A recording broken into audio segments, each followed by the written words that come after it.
오늘 솔로몬 왕이 통치할 때에 얼마나 이 왕국이 평화와 번영을 누렸는가를 성경 말씀에서 기록하고 있습니다.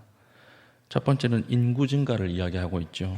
20절 유다와 이스라엘의 인구가 바닷가에 모래같이 많게 되었다, 이렇게 기록합니다.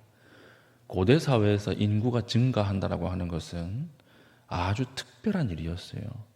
그 당시에는 전쟁이 끊이지 않았고 기아도 있었고 그다음 전염병도 있었기 때문에 낳으면 낳는 족족 거의 대부분 다 죽었습니다.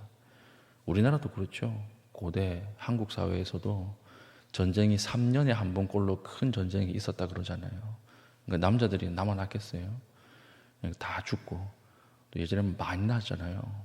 9명, 10명 이렇게 낳아도 이렇게 막 살아나는 아이는 많이 없었습니다.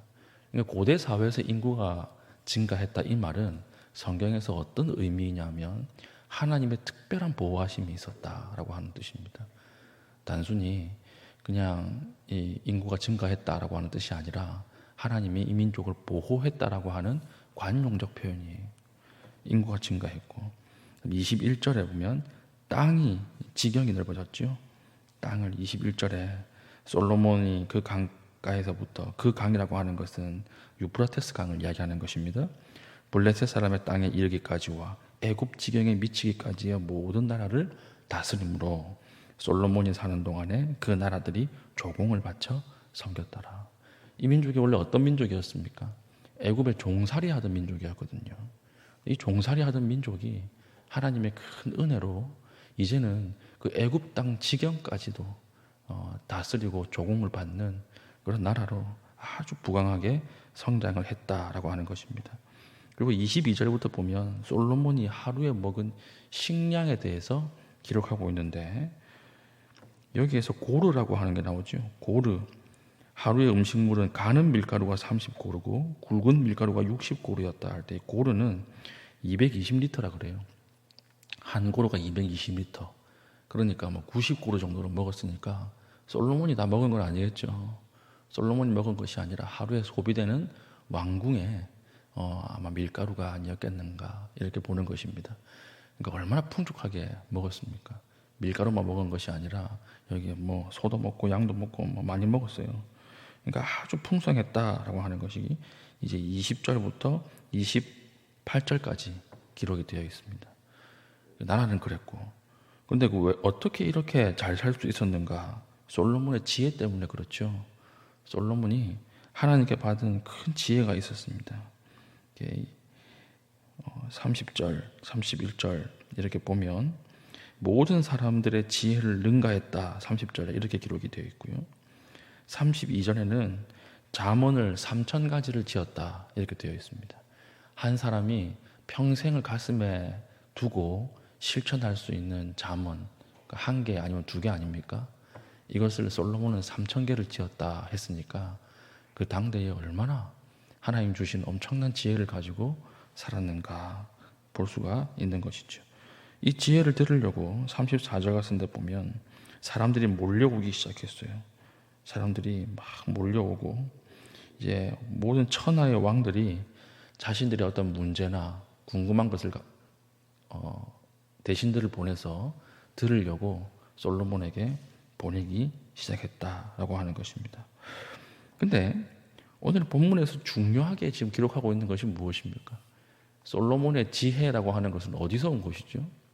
솔로몬에게서 나온 게 아니에요. 하나님에게서부터 온 것입니다. 29절, 이게 핵심 구절이죠. 하나님이 솔로몬에게 지혜와 총명을 심히 많이 주시고 또 넓은 마음을 주시되 바닷가의 모래같이 하셨다. 지혜의 출처는 하나님이었어요. 솔로몬은 하나님의 지혜를 대연할 뿐이었어요. 우리말로 하면 청지기 역할을 한 것입니다. 하나님의 지혜를 맡았다가 그것을 말할 뿐이었습니다. 하나님의 지혜로 살아갈 때 나라가 부강해졌고, 하나님의 지혜로 말할 때 사람들이 몰려오기 시작했다라고 하는 것입니다. 그러면 오늘 우리가 붙잡을 메시지는 분명하죠. 오늘 하루 우리가 살아갈 때 하나님으로부터 들은 것을 가지고 살겠습니까? 아니면 다른 사람에게로부터 들은 것으로 살아가겠습니까? 당연히 하나님으로부터 들은 것으로 살아가는 것이 지혜라는 것입니다. 잠언에 보면 지혜자가 하는 말은 양약과 같다. 지혜자의 혀는 양약과 같다. 이런 말이 있죠. 그래서 이런 이야기가 있더라고요. 이제 어머니가 이렇게 사회생활을 하는 어머니인가 봐요. 아이를 낳고 직장생활을 하는데 아이가 이제 학교에 들어갑니다.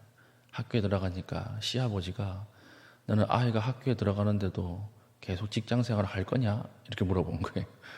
그러면 어떻게 이야기하면 싸우는 겁니까? 그러면 돈 좀 주세요. 이러면 싸우는 거죠. 제가 알아서 할게요. 이러면 싸우는 거죠. 어떻게 말해야 될까요? 참 이 구절을 제가 책에서 읽으면서 지혜롭다 이런 생각을 했는데 아버님 자녀 양육이 더 중요하다는 말씀이시죠? 이렇게 얘기를 했다 그래요. 그러니까 싸우면 안 되잖아요. 이게 지혜예요. 이 지혜라는 것입니다. 그러니까 지혜자가 하는 말은 양약과 같다 이렇게 이야기하는 것입니다. 오늘 하루 우리가 어떤 말을 하고 살아야 하고 어떤 행동을 하고 살아야 할까요? 사람들로부터 들려오는 것으로 우리가 말하고 사람들이 얘기하는 것으로 행동하지 마십시오. 하나님의 지혜를 구하십시오. 우리 중에는요, 너무 황망한 일을 당하고 참 공허한 일을 당해서 어떤 말을 해야 되고 어떻게 행동해야 할지 모르는 사람들이 있습니다. 특별히 그런 사람들이 있다면 오늘 하나님의 지혜가 임할 수 있도록 엎드리십시오. 하나님의 지혜가 모든 세상의 지혜를 압도합니다. 지혜를 구하십시오. 하나님의 지혜의 원천이고 이 하나님의 지혜대로 살아갈 때에 오늘 우리가 번영을 누리고 이 땅에서 다른 사람들에게 모범이 되는 은혜가 있을 것입니다. 우리가 행동 하나를 하더라도 하나님의 지혜에 근거해서 행동하십시오. 말 한마디를 하더라도 하나님의 지혜를 받고 말하십시오. 그러면 풍성하게 될 것이고 은혜 가운데 살아가게 될 것입니다. 오늘 지혜가 부족한 자들 하나님께서 지혜를 주시기를 바라고 무슨 말을 해야 될지 모르는 자들 그 위에 하나님의 지혜가 덮어지기를 예수님의 이름으로 축복합니다. 아멘. 기도하겠습니다. 하나님 오늘 하루를 살아갈 지혜를 구합니다. 세상으로부터 들려오는 것으로 우리의 지혜를 삼지 않도록 하시고 오늘 이 시간 기도하는 가운데 하늘로부터 들려오는 것으로 지혜로 삼게 하여 주시옵소서. 하나님 너무 황당한 일에 어떻게 행동해야 할지 모르겠습니다. 하나님 오늘 우리를 인도하시고 가르치시고 지혜의 근원 되시는 하나님의 지혜를 부어 주시옵소서. 기도하신 이후에 개인적인 기도의 제목을 가지고 기도하시고 자유롭게 돌아가시겠습니다.